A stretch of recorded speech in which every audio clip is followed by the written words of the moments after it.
Friends అందరికీ ఇగో మాకు అన్నం టైం అయితే అయింది ఫ్రెండ్స్. ఇగో అన్నానికి అయితే వెళ్ళినాం. మీరు అన్నం తిన్నారా తినలేదా కామెంట్ అయితే చేయండి.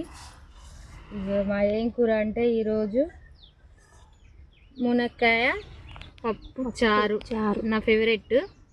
జ్యోతి మీదేంది కూర? మామిడికాయ పచ్చడి. ఈరోజా? నాగా నీది పాలకూర. పాలకూర. ఈరోజు నేను తిన్నాను కానీ కూర అంతేనా? ఎందుకు? నాకు కిడ్నీ స్టోన్స్ ఉన్నాయి, ఆ కిడ్నీ సర్జరీ అయింది తిననిగా. అక్క నీదేందిరా? నా దోసకాయ పప్పురా. నీదేందిరా? అందరైతే మంచి మంచి కూరలు అయితే తీసుకొచ్చిర్రు. అన్ని ఒక్కసారి అందరం వేసుకొని ఒక్కసారి అయితే తిందాం. ఇక నాదొక్కదాని కూర వేసుకో. ఇవాళైతే నీ కూర అయితే నేను వేసుకోని ఇంతలా పండు దొరికింది తిన్నావు, మంచిగా చల్లబడ్డావు నువ్వు. మామిడి పండు దొరికింది మంచిగా. ఆవగానే తిన్నది ఒకటి.